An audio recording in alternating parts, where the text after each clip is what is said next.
नमस्कार दोस्तों जैसा कि आप सब जानते हैं आज के मॉडर्न ज़माने में जितने भी एयरप्लेन्स उड़ान भरती हैं उसमें कंप्यूटर सॉफ्टवेयर मतलब ऑटोमेशन का बहुत इंपॉर्टेंट रोल रहता है। अगर उसमें थोड़ा सा भी ग्लिच आया तो यहाँ पर काफ़ी बड़ा डिसरप्शन आ सकता है। Let me tell you, Airbus ने एक बड़ा डिसीजन लिया है। अपनी 6000 फ्लीट की जो फ्लाइट्स हैं उनको वापस बुलाने का निर्णय लिया है। आप देख सकते हो यहाँ पर खबर, Airbus issues major A320 recall threatening global flight disruption. तो ऐसा नहीं है कि सिर्फ भारत पर असर पड़ेगा, पूरे दुनिया पर एक बहुत बड़ा इंपैक्ट होने वाला है। इसको थोड़ा सा हम डिटेल में देखेंगे कि एयरबस 320 में क्या प्रॉब्लम आई। ये जितनी भी पूरी जो फैमिली है A321 A319 18 इन सब के ऊपर असर पड़ेगा, और साथ ही साथ भारत में कौन सी एयरलाइन कंपनी कितना इस्तेमाल करती है वो सब कुछ मैं आपको बताऊंगा। चलिए शुरुआत करते हैं, लेकिन उससे पहले आप सबको बता दूं कि स्टडी IQ पर कल तक हमारा अचीवर सेल चल रहा है, जिसके तहत अगर आप कोई भी यूपीएससी बैच लेते हो, जैसे 2026 की अगर आप प्रिपरेशन कर रहे हैं तो सक्सेस इन प्रीलिम्स का जो क्रैश कोर्स है इसमें आपको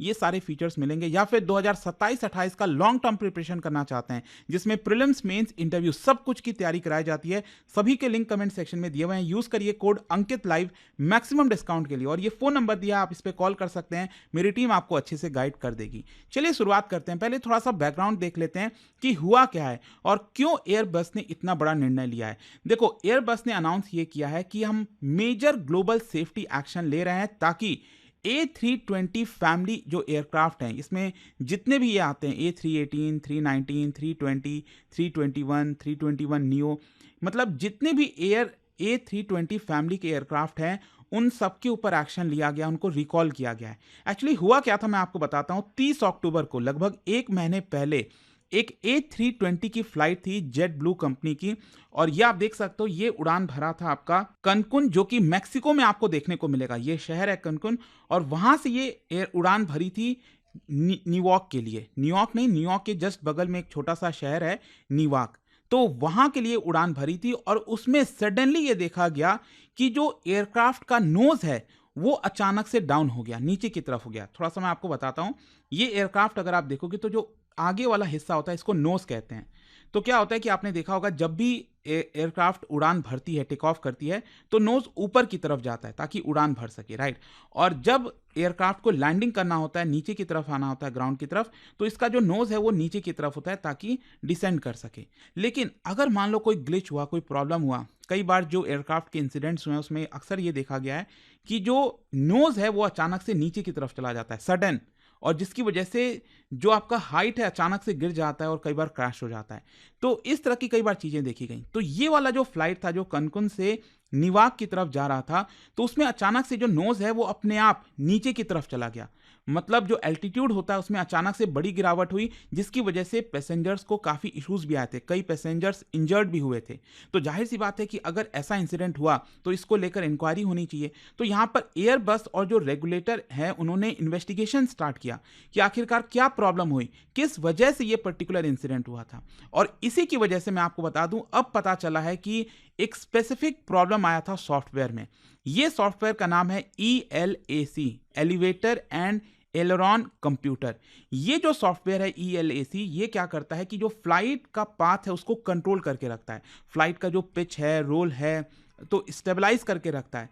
मतलब फ्लाइट को कितना एल्टीट्यूड पर होना चाहिए, फ्लाइट अगर नीचे जा रहा है तो कितने एलिवेशन से, कितने उसका जो नोज है वो नीचे की तरफ रहेगा। तो बेसिकली उसके अंदर स्टेबिलिटी लाकर रखता है। जाहिर सी बात है ये सॉफ्टवेयर बहुत इंपॉर्टेंट है। अगर इसमें थोड़ा सा भी ग्लिच आया, प्रॉब्लम आया, तो ऑब्वियस सी बात है कि इसका बड़ा इंपैक्ट आएगा फ्लाइट के स्टेबिलिटी के ऊपर। तो और एक और चीज आपको समझना है, क्या है कि जो सोलर रेडिएशन, आपको पता होगा जो सूरज से काफ़ी रेडिएशंस निकलते हैं, तो क्या है कि हम धरती पर रहते हैं तो हम तो प्रोटेक्टेड एनवायरनमेंट में हैं। मतलब पृथ्वी के चारों ओर जो एनवायरनमेंट है वो हमें प्रोटेक्ट करके रखता है। लेकिन फ्लाइट तो क्या है, काफ़ी जब उड़ान भरती हैं ऊपर की तरफ रहती हैं तो एनवायरनमेंट से काफ़ी ऊपर चली जाती हैं, तो जिसकी वजह से जो सोलर रेडिएशन है उनका ज़्यादा इंटेंसिटी से इम्पैक्ट होता है एयरक्राफ्ट के ऊपर, और इसी वक्त इसकी वजह से सॉफ्टवेयर वगैरह में कुछ ग्लिच आ सकता है। तो यहां पर यह पकड़ा गया कि ये जो फ्लाइट थी कनकुन से न्यूयॉर्क जा रही थी, इसमें जो नोज डाउन हुआ था ना फ्लाइट का, वो इसी पर्टिकुलर सॉफ्टवेयर के गड़बड़ी की वजह से हुआ था, और ये इसके बारे में पता चल गया। एंड दैट इज वाई यहां पर फाइनली एयरबस ने एकदम अचानक से निर्णय लिया है। कुछ ही घंटे पहले एक खबर आई कि 6000 A320 जो फैमिली एयरक्राफ्ट हैं, देखो अगेन A320 फैमिली एयरक्राफ्ट का मतलब ये हुआ कि A320 एयरक्राफ्ट है जिसका लेंथ आप देख सकते हो ये है, मतलब इसका कॉन्फ़िगरेशन अगर आप देखोगे तो ये आपको देखने को मिलेगा। अब जब हम कहते हैं A321 तो ये ज़्यादा बड़ा होता है, एडिशन हो जाता है। वही जब हम कहते हैं A319 तो ये A320 से छोटा होता है, A318 ये और ज़्यादा छोटा होता है। तो इस तरह से हम उस फैमिली के एयरक्राफ्ट को कहते हैं। तो यहाँ पर ये बोला गया है कि ये जो सॉफ्टवेयर है A320 के एयरक्राफ्ट के अंदर, इसको सही करना पड़ेगा। और इस तरह की 6000 एयरक्राफ्ट पूरे दुनिया में चलती हैं and this makes it one of the largest precautionary action taken by Airbus. मतलब एयरबस के 55 साल के इतिहास में पहली बार इतना बड़ा एक्शन लिया जा रहा है जहां पर 6000 एयरक्राफ्ट को बोला जा रहा है कि आप अभी रोक दीजिए, पहले उसके सॉफ्टवेयर को ठीक करेंगे और तब जो है उसका उड़ान भरा जाएगा। अच्छा, यहां पर देखोगे ना, अगर आप जैसे ये पर्टिकुलर इंसिडेंट हुआ था, इसको देखते हुए EASA that is European union aviation safety agency, उन्होंने यहाँ पर डायरेक्शन जारी किया कि जितनी भी एयरक्राफ्ट हैं उनको पहले फिक्स करना होगा। फिर इसके अलावा यहाँ पर FAA, यूके की जो रेगुलेटर है, उन सब ने भी इसी तरह का डायरेक्शन जारी किया। अब क्वेश्चन ये आता है कि इसको फिक्स करने में कितना समय लगेगा। देखो, बताया ये जा रहा है कि जो लेटेस्ट वाले एयरक्राफ्ट हैं A320 फैमिली के, तो उनको तो सिर्फ दो घंटे में सॉफ्टवेयर अपडेट हो जाएगा, तो ज़्यादा परेशानी नहीं आएगी। लेकिन वो देखना होगा कि कैसे होगा, क्या यूरोप, क्योंकि ये यूरोप की कंपनी है एयरबस, तो क्या वहाँ से कोई इंजीनियर आएगा भारत, या फिर भारत में जितनी भी फ्लाइट्स हैं, दुनिया भर में जितनी फ्लाइट्स हैं, वो वहाँ पर जाएंगी सॉफ्टवेयर अपडेट करने के लिए, वो सब देखना होगा। लेकिन जो पुराने वाले A320 एयरक्राफ्ट हैं उनको कई दिन लग सकता है ठीक करने में, क्योंकि यहाँ पर तो सिर्फ सॉफ्टवेयर अपडेट की जरूरत है। लेकिन जो पुराने वाले A320 एयरक्राफ्ट हैं उनका हार्डवेयर भी कुछ चेंज करना पड़ेगा, तो कई हफ्ते भी लग सकते हैं, कुछ दिन से लेकर कई हफ्ते लग सकते हैं उनको ठीक करने में।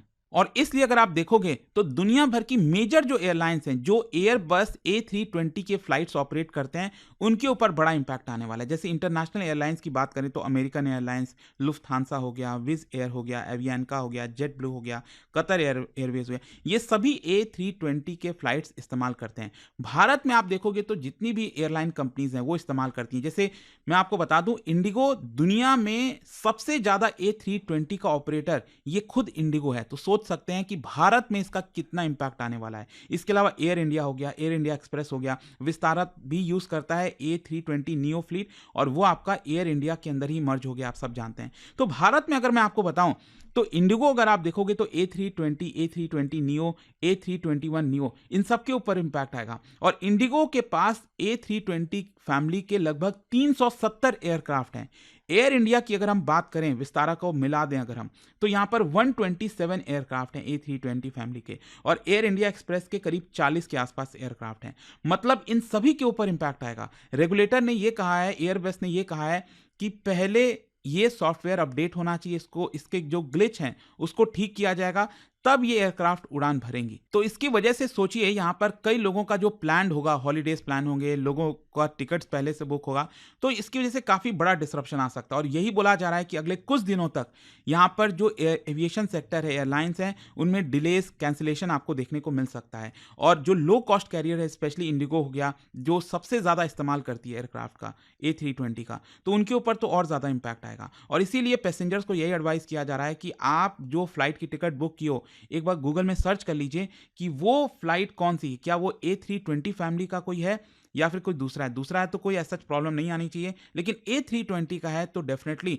आपको अपने एयरलाइन से बात करना चाहिए, उसका टाइमिंग देख लेना चाहिए कि कहीं वो कैंसिल तो नहीं हुआ है, डिले तो नहीं हुआ है, ठीक है। अच्छा, अब लास्ट में क्वेश्चन ये आता है कि ये जो पर्टिकुलर इंसिडेंट है ये इतना मायने क्यों रखता है ग्लोबल एविएशन के लिए। सबसे पहला इससे हमें पता चलता है कि जो एयरलाइंस है आज के डेट में, एयरप्लेन्स हैं, वो सॉफ्टवेयर के ऊपर बहुत ज़्यादा डिपेंडेंट हैं। मतलब ये दिखाता है कि जो कॉस्मिक रेडिएशन है वो कितना इम्पैक्ट कर सकती हैं एयरलाइंस को, एयरक्राफ्ट को। और दूसरा, यहाँ पर इतना बड़े स्केल पर उसको मेंटेन करना, उसको वापस से अपडेट करना, ये बहुत बड़ा चैलेंज होगा। भले ही यहाँ पर एक एयरप्लेन में 2 घंटा लगेगा ठीक करने में, लेकिन 6000 एयरक्राफ्ट की हम बात कर रहे हैं, तो उसको बुलाना, करना कौन करेगा, तो ये बहुत बड़ा चैलेंज होने वाला है। और दूसरा, यहाँ पर एक और चीज़ है कि जो रेपुटेशन है वो भी बड़े स्टेक पर है। देखो, एयरबस ने इतनी देरी नहीं की, 1 महीने पहले इंसिडेंट हुआ, तुरंत पता चला और तुरंत रिकॉल भी कर दिया, ऑर्डर भी दे दिया कि ये जितने भी एयरलाइन इसका इस्तेमाल कर रहे हैं उनको पहले ये ठीक करना है। तो अच्छी बात है। तो ऑब्वियसली अगर आप देखोगे तो एयरबस ने हमेशा मेंटेन किया है कि उनके जो फ्लाइट प्लेन्स हैं वो सबसे ज़्यादा यूज़ किए जाते हैं, सबसे ज़्यादा सेफ हैं। तो उस रेपुटेशन को मेंटेन करके रखना है, क्योंकि रिसेंटली अभी तक जो इंसिडेंट्स हो रहे थे वो अक्सर आपको बोइंग में देखने को मिल रहा था, लेकिन एयरबस जो है अब देखना होगा कि कितना क्या होता है। बट आई होप कि इस वीडियो के थ्रू अब आपको डिटेल में समझ में आ गया होगा कि सुबह सुबह ये जो निर्णय आया है एयरबस के A320 फैमिली के एयरक्राफ्ट को रिकॉल करने का, वो एग्जैक्टली क्या है। जाने से पहले एक बहुत ही इंटरेस्टिंग क्वेश्चन, क्या बता सकते हो भारत में यहाँ पर कौन सी अथॉरिटी रिस्पॉन्सिबल है for issuing airworthiness directives for civil aircraft? कौन सी यहाँ पर एजेंसी के पास पावर है ये रिस्पॉन्सिबिलिटी है उठाने की? इसका राइट आंसर आप सब जानते हैं, मेरे इंस्टाग्राम पर तो मिलेगा ही, वहां पर अगर आप नहीं हो कोई बात नहीं, टेलीग्राम से ले सकते हैं इसका सही उत्तर। और दोस्तों जैसा मैंने आपको बताया, अगर आप यूपीएससी की तैयारी कर रहे हैं, कोई भी साल की प्रिपरेशन कर रहे हैं, चाहे 2026 हो, 27 हो, 28 हो, कल तक आपके पास समय अचीवर सेल के दौरान एक्स्ट्रा डिस्काउंट लेने का। Use this code Ankit live maximum discount के लिए, और ये फोन नंबर दिया, आप इस पर कॉल कर सकते हैं, मेरी टीम आपको अच्छे से गाइड कर देगी। मेरे इंस्टाग्राम पर तो मिलेगा ही, वहां पर अगर आप नहीं हो कोई बात नहीं, टेलीग्राम से ले सकते हैं इसका सही उत्तर। और दोस्तों जैसा मैंने आपको बताया, अगर आप यूपीएससी प्रीलिम्स 2026 की तैयारी कर रहे हैं, एक ऐसा क्रैश कोर्स चाहते हैं ताकि आपका प्रीलिम्स क्रैक हो सके, लिंक कमेंट सेक्शन में दिया हुआ है। Use this code Ankit live maximum discount के लिए, और ये फोन नंबर है, यहां पर आप कॉल करिए, मेरी टीम आपको अच्छे से गाइड कर देगी। स्टडी IQ IAS, आपका सिलेक्शन हमारा मिशन।